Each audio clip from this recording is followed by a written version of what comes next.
Okay, now we're going to be doing the ambient occlusion pass, and this is kind of necessary for all the renders, but it's basically a kind of like a final finishing touch. At this point, before you even think about ambient occlusion, you should have your render pretty much like 90% of the way there. Like all your, you should be happy with your lighting and the way everything's set up, and all your shaders should all be finalized at this point. You should have an image output already that you're pretty happy with, and we're going to call that one the beauty pass, because it's got basically pretty much all your elements already rendered out. And this ambient occlusion one is something that we're going to add on top of it inside Photoshop. The first thing I'm going to do is delete just about everything in the scene except for my car, my camera, and my ground plane at this point. So all these extra bounce cards, I want to get rid of those because I don't want them casting ambient occlusion shadows on my vehicle. And just to briefly describe what an ambient occlusion is it's like a shadow pass, right? But it's based off the geometry. It's like shadows that are pinched down between two levels. Really what it is a material I'm going to assign to this model, and it's going to take into account all the normals. Just for example, I'm going to turn on my normals on this car, and you can see a normal is basically a vector that shoots perpendicular to the facets on the model. So imagine like, and then the more those normals overlap, the darker the area gets, which means that like inside this scoop here, the normals are crossing, so it'll be extremely dark. Whereas like on the side here, where this face and this face, their normals are kind of intersecting perpendicularly, but it'll create a dark patch along this crease here. Whereas one's up on the top, like up here, there's no, it's not, that normal is not affecting or not crossing any other faces around it, so it's going to be almost totally white. And what that doesn't affect is it captures like all those really subtle shadows that really would just take too long to actually calculate based off of physical lights. So this kind of helps you out. It's a really quick pass, and it makes your model look pretty good. It's almost like has the effect of inking in a drawing and like really adding some nice solid lines.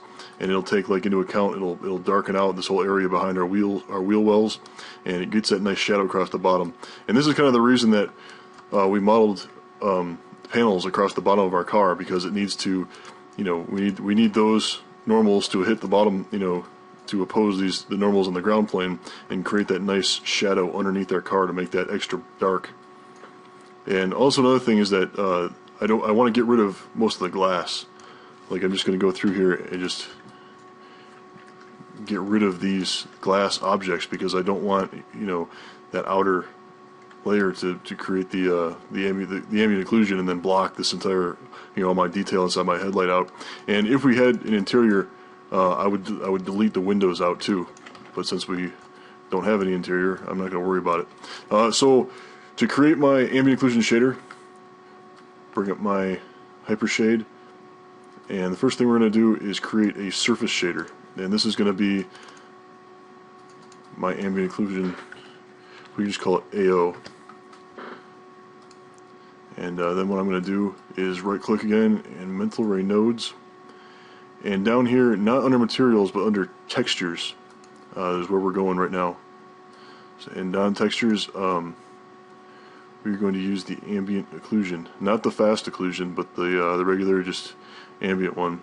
The fast one kind of gives me some noise sometimes, and I'm not really a big fan, and it's pretty fast already. So anyway, we're going to use this MIB ambient occlusion, and when I click these settings, the sample is way too low. I'm going to kick that up to about 90 right now, and that generally alleviates all the noise that I might have and makes it pretty clean. We still get just a little bit of white grain, but it's not really enough to notice it.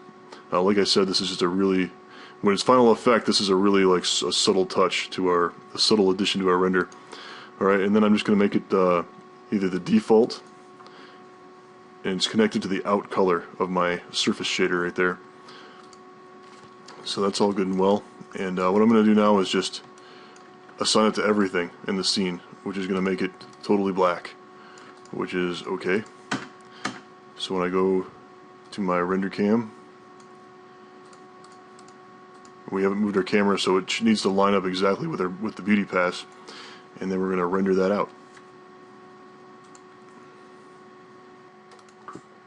Alright, And this took a little over a minute to render, but you can see we've got some pretty nice details going on. But it really it fills in these seams, puts that black line on there.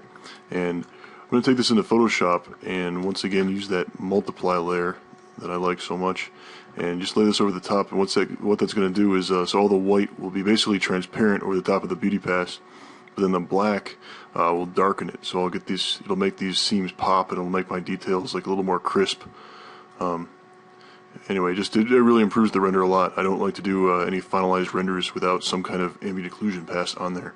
So highly recommend you incorporate this into your renders. And in the next section, we'll be finalizing this whole project in Photoshop.